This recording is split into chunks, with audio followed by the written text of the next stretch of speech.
టీవీ6 news కు స్వాగతం. ముందుగా హెడ్లైన్స్. లెటరల్ ఎంట్రీ విధానంపై వెనక్కి తగ్గిన కేంద్ర ప్రభుత్వం. దేశ సమగ్రతను కాపాడేందుకు రాజు ప్రాణత్యాగం చేశారు రేవంత్ రెడ్డి.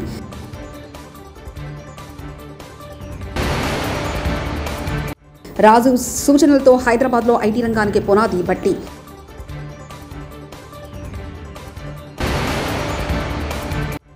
రాజీవ్ గాంధీకి తెలంగాణకి ఏమైనా సంబంధం ఉందా? జగదీష్ రెడ్డి.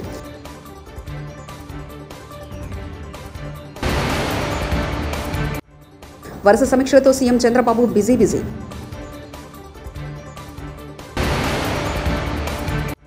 హుస్సేన్ సాగర్కు భారీగా వరద ప్రవాహం. లెటరల్ ఎంట్రీ విధానం కేంద్ర ప్రభుత్వం వెనక్కి తగ్గింది. వివిధ రకాల నిపుణులకు ప్రభుత్వంలోని ఆయా విభాగాల్లో కీలక బాధ్యతలు అప్పగించే పద్ధతిని లెటరల్ ఎంట్రీ అంటారు. అయితే తాజాగా దీనిపై ప్రధాని నరేంద్ర మోదీ ప్రభుత్వం వెనకడుగు వేసింది. తాజాగా ఇచ్చిన నోటిఫికేషన్ రద్దు చేయాలంటూ యూపీఎస్సీకి ఆదేశాలు జారీ చేసింది. ఆ తర్వాత ఈ మేరకు యూపీఎస్సీ చైర్మన్కు కేంద్ర మంత్రి జితేంద్ర సింగ్ లేఖ రాశారు. కోలకత్తాలోని ఆర్జీకర్ వైద్య కళాశాల ఆసుపత్రిలో జూనియర్ డాక్టర్స్పై అత్యాచార కేసును సీబీఐ విచారిస్తుంది. ఈ కేసులో నిందితుడైన సంజయ్ రాయ్కు పాలిగ్రాఫ్ టెస్టు నిర్వహించేందుకు కోలకత్తా కోర్టు సీబీఐకి అనుమతిచ్చింది. దీంతో విచారణ వేగవంతం చేసేందుకు సీబీఐ అడుగులు వేస్తుంది. అత్యాచారానికి ముందు ఏం జరిగింది, ఆ తర్వాత ఏం జరిగిందనే విషయానికి సంబంధించిన సమాచారాన్ని సీబీఐ అధికారులు సేకరిస్తున్నారు. ఈ ఘటనలో కళాశాల మాజీ ప్రిన్సిపల్ సందీప్ ఘోష్ను సీబీఐ విచారిస్తుంది. అయినప్పటికీ ఆయన నోరు విప్పడం లేదని సమాచారం. సెమినార్ గదిలో జూనియర్ డాక్టర్ మృతదేహం ఉందనే విషయం ఆర్జీకేర్ ఆసుపత్రి ప్రిన్సిపాల్గా ఉన్న సందీప్ ఘోష్కు ఆగస్టు 9 ఉదయం 7 గంటలకు తెలిసింది. ఆ తర్వాత ప్రిన్సిపాల్తో పాటు పలువురు సెమినార్ హాల్లోకి వెళ్లారు. ఘటన తర్వాత అప్పటి ప్రిన్సిపల్ సందీప్ ఘోష్కి తోటి సిబ్బంది ఆసుపత్రి అధికారులతో సమావేశాన్ని ఏర్పాటు చేశారు. అసలు ఆ రోజు ఏం జరిగిందనే విషయాలు తెలుసుకోవడానికి సందీప్ ఘోష్ను సీబీఐ అధికారులు విచారిస్తున్నారు. ఆంధ్రప్రదేశ్ ముఖ్యమంత్రి నారా చంద్రబాబు నాయుడు ఇవాళ వరుస సమీక్షలతో బిజీగా ఉండనున్నారు. ఉదయం 11:45 ఏపీ సచివాలయానికి ముఖ్యమంత్రి వెళ్లారు. 12 గంటలకు పంచాయతీరాజ్, గ్రామీణ అభివృద్ధి, గ్రామీణ నీటి సరఫరా శాఖలపై సమీక్ష సమావేశం నిర్వహిస్తారు. అనంతరం పర్యావరణం, అటవులు, సైన్స్ అండ్ టెక్నాలజీపై రివ్యూ చేస్తారు. ఈ సమీక్షకు ఉప ముఖ్యమంత్రి పవన్ కళ్యాణ్, సంబంధిత శాఖ ఉన్నతాధికారులు హాజరు కానున్నారు. దివంగత మాజీ ప్రధానులు నెహ్రూ, ఇందిరా, రాజీవ్ గాంధీలు దేశంలో సాగునీటి ప్రాజెక్టులు కట్టారని సీఎం రేవంత్ రెడ్డి తెలిపారు. 1980లో దేశానికి టెక్నాలజీని పరిచయం చేసిన ఘనత రాజీవ్ గాంధీకి దక్కుతుందని ప్రశంసించారు. పంచాయతీరాజ్ వ్యవస్థలు రాజీవ్ గాంధీని బలోపేతం చేశారన్నారు. సోమాజిగూడలో మాజీ ప్రధాని రాజీవ్ గాంధీ జయంతి సందర్భంగా ఆయన విగ్రహానికి సీఎం రేవంత్ రెడ్డి, ఉప ముఖ్యమంత్రి Bhatti Vikramarka, Congress incharge Deepdas Munshi, VH mayor Vijayalakshmi, Jaggareddy, పలువురు కాంగ్రెస్ నేతలు నివాళులర్పించారు. ఈ సందర్భంగా రేవంత్ రెడ్డి మాట్లాడారు. కాంగ్రెస్ అగ్రనేత సోనియా గాంధీ పట్టుదలతోనే తెలంగాణ సాధ్యమైందన్నారు. దేశంలో విప్లవాత్మకమైన మార్పులు తీసుకొచ్చిన ఘనత రాజుకే దక్కుతుందన్నారు. ఈ జయంతి ఉత్సవాలకు నాతో పాటు ఉప ముఖ్యమంత్రి వర్యులు బట్టి విక్రమార్క గారిని, AICC general secretary Telangana incharge Deepadas Munshi గారిని, అదేవిధంగా హైదరాబాదు నగర మేయర్ గద్వాల విజయలక్ష్మి గారిని, మాజీ మంత్రివర్యులు దానం నాగేందర్ గారిని, అదేవిధంగా రాజ్యసభ సభ్యులు మిత్రుడు అనిల్ కుమార్ యాదవ్ గారిని, అదేవిధంగా కంటోన్మెంట్ శాసనసభ్యులు శ్రీ గణేష్ గారిని, శాసన మండలి నూతన సభ్యులు ఆమెర్ అలీ ఖాన్ గారిని, ఖైరతాబాద్ జిల్లా పార్టీ అధ్యక్షుడు డాక్టర్ రోహిన్ రెడ్డి గారిని, మనందరి నాయకుడు మాస్ లీడర్ జగ్గారెడ్డి గారిని, వేదిక మీద చాలామంది పెద్దల్ని ఆహ్వానించి భువనగిరి లోక్సభ సభ్యులు చామల కిరణ్ రెడ్డి గారిని, అదేవిధంగా రాజీవ్ గాంధీ వారసులైన విద్యార్థులందరినీ కార్యక్రమానికి ఆహ్వానించి ఈ దేశ యువతకు ఒక స్ఫూర్తినిచ్చిన రాజీవ్ గాంధీ గారి జయంతిని అద్భుతంగా నిర్వహించినందుకు పెద్దలు వి హనుమంతరావు గారిని మనస్ఫూర్తిగా నేను అభినందిస్తున్నా. రాజీవ్ గాంధీ ఒక స్ఫూర్తి.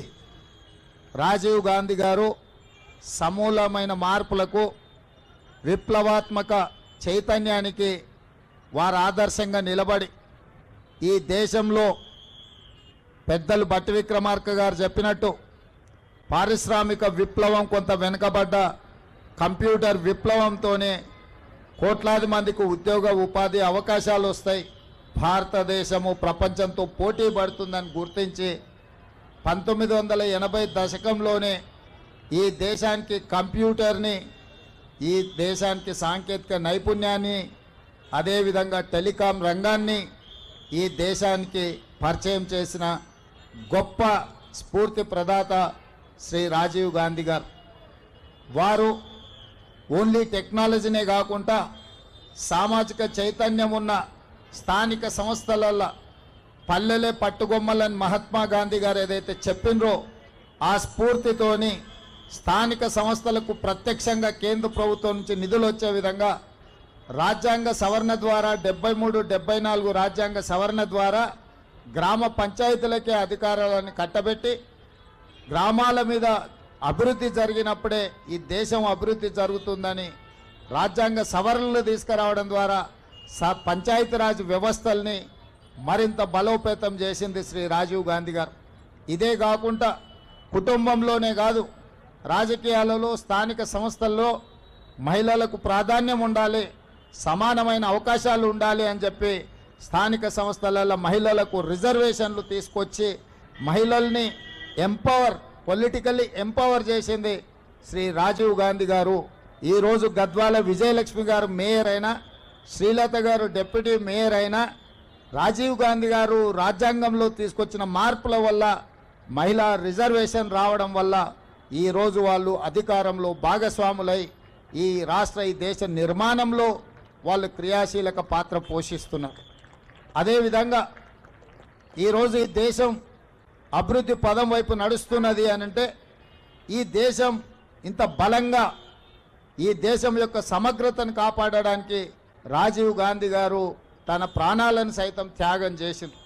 శ్రీమతి ఇందిరాగాంధీ గారు ఈ దేశ సమగ్రతను కాపాడడానికి వారు అమరులై ఈ దేశం యొక్క సమగ్రతను కాపాడారు. అదేవిధంగా పండిట్ జవహర్లాల్ నెహ్రూ గారు ఈ దేశ స్వతంత్రం కోసం 10 సంవత్సరాలు జైల్లో మగ్గి దేశానికి స్వతంత్రం తెచ్చి మొట్టమొదటి ప్రధానమంత్రిగా ఈ దేశంలో education and irrigation is our priority అని చెప్పి విద్యా యూనివర్సిటీలను తీసుకొచ్చిండ్రు, సాగునీటి ప్రాజెక్టులను కట్టి ఈ దేశాన్ని కరువు నుంచి బయటపడేసిండ్రు. అట్లాంటి వారసత్వంలో వచ్చిన రాజీవ్ గాంధీ గారు వారి సతీమణి శ్రీమతి సోనియా గాంధీ గారు ఉక్కు సంకల్పంతో 60 సంవత్సరాల తెలంగాణ ఆకాంక్షను తెలంగాణ రాష్ట్రాన్ని ఏర్పాటు చేయడం ద్వారా వారు మన కళను సాకారం చేశారు. అంత గొప్ప స్ఫూర్తి ప్రదాత అయిన తెలంగాణ రాష్ట్రాన్ని ఇచ్చిన శ్రీమతి సోనియా గాంధీ గారికి భర్త, శ్రీమతి ఇందిరాగాంధీ గారికి పుత్రుడు, పండిట్ జవహర్లాల్ నెహ్రూ గారి మనమడు. దివంగత మాజీ ప్రధాని రాజీవ్ గాంధీ సూచనలతో హైదరాబాద్లో ఐటీ రంగానికి పునాది పడిందని ఉప ముఖ్యమంత్రి బట్టి విక్రమార్క తెలిపారు. దేశ ప్రగతికి రాజీవ్ గాంధీ ఎంతో కృషి చేశారని, దేశంలో టెక్నాలజీని రాజీవ్ విస్తృతం చేశారని కొనియాడారు. సోమాజిగూడలో మాజీ ప్రధాని రాజీవ్ గాంధీ జయంతి సందర్భంగా ఆయన విగ్రహానికి సీఎం రేవంత్ రెడ్డి, ఉప ముఖ్యమంత్రి Bhatti Vikramarka, Congress incharge Deepdas Munshi, VH mayor Vijayalakshmi, Jaggareddy, పలువురు కాంగ్రెస్ నేతలు నివాళులర్పించారు. ఈ సందర్భంగా బట్టి మీడియాతో మాట్లాడారు. హైదరాబాద్ ఐటీ రంగానికి రాజీవ్ పునాదులు వేశారని. అనిల్ కుమార్ యాదవ్ గారికి, అట్లాగే జిల్లా కాంగ్రెస్ కమిటీ అధ్యక్షులు రోహన్ రెడ్డి గారికి, మరో పార్లమెంటు సభ్యులు చామల కిరణ్ రెడ్డి గారికి, అట్లాగే నాతో శాసనసభ్యులుగా ప్రతిపక్షంలో టీఆర్ఎస్ పార్టీపై నిరంతరం పోరాటం చేసినటువంటి మిత్రుడు జగ్గారెడ్డి గారికి, మేయర్ గారికి, శాసన మండలి సభ్యులకి, అమర్ అలీ ఖాన్ గారికి, అట్లాగే కార్పొరేషన్ చైర్మన్లకి, కార్యక్రమానికి ఇక్కడికి ఇచ్చేసినటువంటి ఇతర మిత్రులందరికీ, ముఖ్యంగా చిన్నారులకి, పాత్రికేయ మిత్రులకి, కాంగ్రెస్ ప్రతి ఒక్క మరి యువత పెద్ద ఎత్తున దేశ పాలనలో భాగస్వాములు కావాలని చెప్పి 18 సంవత్సరాలకే ఓటు హక్కును తీసుకొచ్చింది కూడా రాజీవ్ గాంధీ గారే. ఒకనాడు ఆయన ప్రధానమంత్రిగా విదేశాల్లో పర్యటన చేస్తూ ఆ రోజు చెప్పినటువంటి మాటలు ఈరోజు మన భారతదేశాన్ని ప్రపంచముఖంగా పెద్ద ఎత్తున ఉంచాయి. ఆ సమావేశంలో భారతదేశం ఇండస్ట్రియల్ రెవల్యూషన్ మిస్ అయింది. ఇండస్ట్రియల్ రెవల్యూషన్ని భారతదేశం మిస్ అయింది. We miss industrial revolution but we can't afford to miss the computer revolution అని చెప్పి ఆ వచ్చే కంప్యూటర్ రెవల్యూషన్ని ప్రపంచంలో భారతదేశం కూడా పాలు పంచుకునేటట్టుగా, అందులో ప్రముఖ పాత్ర వహించేటట్టుగా ఆనాడు ఆయన ప్రధానమంత్రిగా నిర్ణయాలు చేశారు. కాబట్టే ఈరోజు భారతదేశంలో కంప్యూటర్ రంగంలో అనేక మంది విద్యార్థులు చదువుకోవటానికి కానీ లేకపోతే ప్రపంచవ్యాప్తంగా ఉన్నటువంటి సంస్థల్లో భారతీయులే పెద్ద. మాజీ ప్రధానమంత్రి రాజీవ్ గాంధీకి తెలంగాణకి ఏమైనా సంబంధం ఉందా అని మాజీ మంత్రి ఎమ్మెల్యే జగదీష్ రెడ్డి ప్రశ్నించారు. ఎట్టి పరిస్థితుల్లోనూ బీఆర్ఎస్ అధికారంలో వచ్చాక రాజీవ్ గాంధీ విగ్రహాన్ని తొలగిస్తామని వార్నింగ్ ఇచ్చారు. బీఆర్ఎస్ రాగానే సెక్రటరియట్ ముందు తెలంగాణ తల్లి విగ్రహాన్ని పెట్టి తీరుతామని స్పష్టం చేశారు. ఎలా తెచ్చుకుంటాం, ఈనాడు అపసప్పు చేసి తెచ్చి కట్టుకుంటాం. మరి మేము అవతల ఇంత అప్పు తెచ్చి వడ్డీ తెచ్చుకున్నాక బయట వడ్డీ తెచ్చుకొని కట్టినాక మళ్ళీ ప్రభుత్వం చేయకపోతే మా బాధ. ఇట్లా ఏం చేయాలి? మేము ప్రభుత్వం నుంచి స్పష్టత కావాలి. రైతాంగం అడుగుతున్నమాట, ప్రభుత్వం నుంచి మాకు స్పష్టత కావాలి. మీరు చెప్తున్న ఈ 17,13,000 మంది పైన రైతులు ఏదైతున్నారో వీళ్ళకు సమాచారం ఇవ్వండి క్లియర్గా. ఇగో ఈ తారీఖు లోపల మీకు వస్తాయి.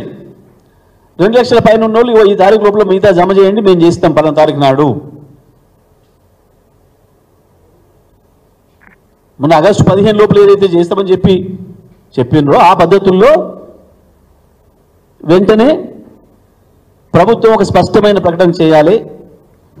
ఏ తేదీ లోపల వీళ్ళందరికీ మాఫీ చేస్తారో, 2 లక్షల పైన రుణం ఉన్న వాళ్ళను ఏ తారీఖు లోపల మిగతా అన్ని కూడా బ్యాంకులో జమ చేయమని చెప్తున్నారో ప్రభుత్వం నుంచి స్పష్టత కావాలి.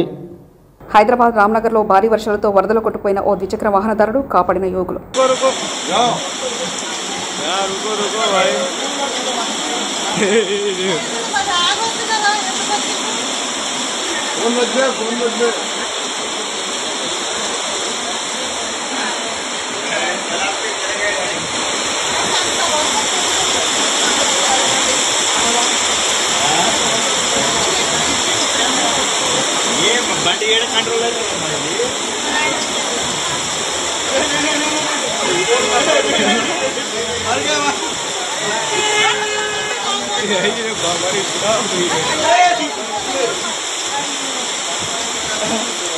अरे బండి వదిలేరా బాబు, ఎంతగానో పోతున్నా కదా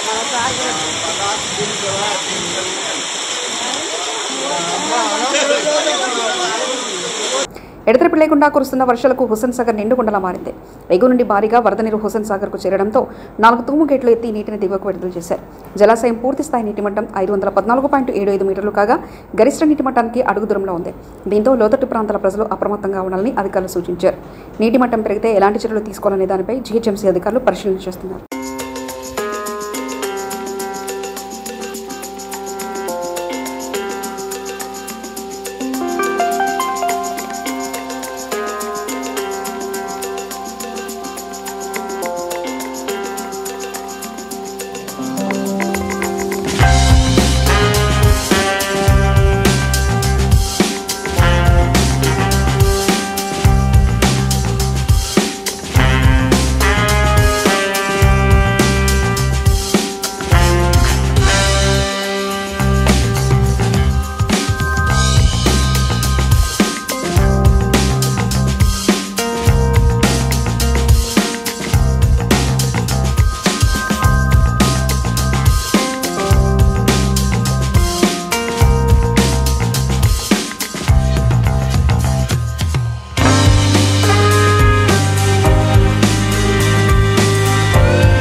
హైదరాబాద్లో భారీ వర్షాల నేపథ్యంలో మూసికి వరద ప్రవాహం పెరిగింది. దీంతో భూదాన్ పోచంపల్లి నుంచి బీబీనగర్ వెళ్లే మార్గంలో రుద్రవెల్లి దగ్గర రాకపోకలు నిలిచిపోయాయి.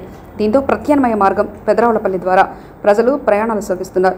రుద్రవల్లి దగ్గర మూసినదిపై బ్రిడ్జి నిర్మాణం తొందరగా చేపట్టాలని ప్రయాణికులు కోరుతున్నారు.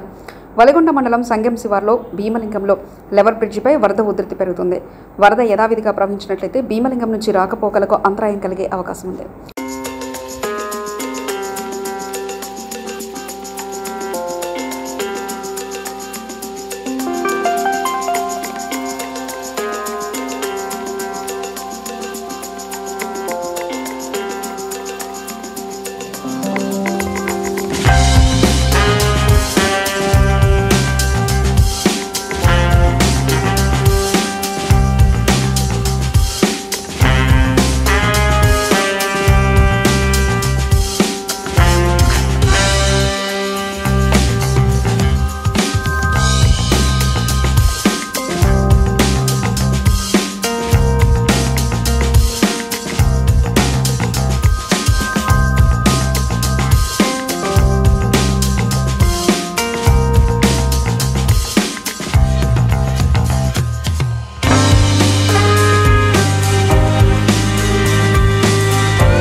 హైదరాబాద్లో ఎడతెరిపి లేకుండా కురుస్తున్న వర్షాలతో మూసినది ఉధృతంగా ప్రవహిస్తుంది. యాదాద్రి భువనగిరి జిల్లా పరిధిలోని రుద్రవెల్లి, జూలూరు, బోలేపల్లి, సంగం గ్రామాల మధ్య రోడ్ లెవెల్ వంతెనలపై నుంచి మూసినది ప్రవహిస్తుండటంతో పోలీసులు బ్రిడ్జి ఇరువైపులా బారికేడ్లు ఏర్పాటు చేసి రాకపోకలు నిలిపివేశారు.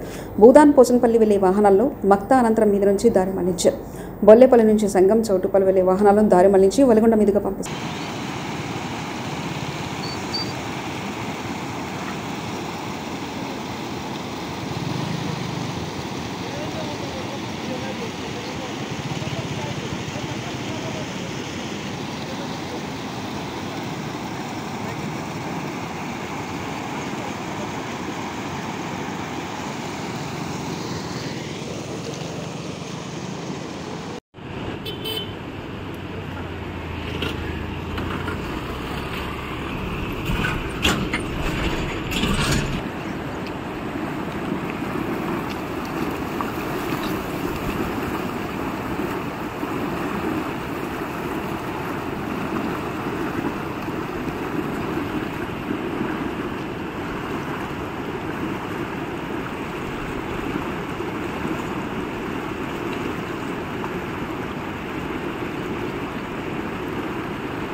ఆ కాలంలో ఇంకా 2 వెళ్తలేవు కదా,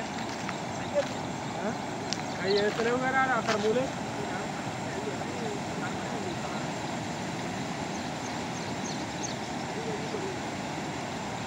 అక్కడ పక్క ఇక ఇది నా వాళ్ళు వాయిదాలు వెళ్ళిపోయేటోళ్ళు ఎక్కి దిగి మరి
లెటరల్ ఎంట్రీ విధానంపై వెనక్కి తగ్గిన కేంద్ర ప్రభుత్వం.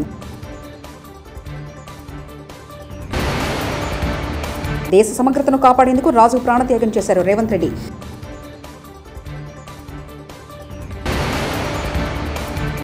రాజు సూచనలతో హైదరాబాద్లో ఐటీ రంగానికి పునాది బట్టి.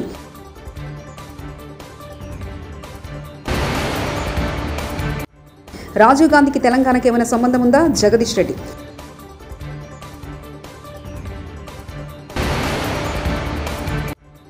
వరుస సమీక్షలతో సీఎం చంద్రబాబు బిజీ.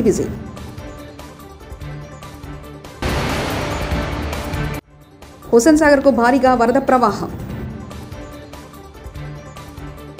ఇవి బులెటిన్ విశేషాలు. చూస్తూనే ఉండండి టీవీ 66 న్యూస్.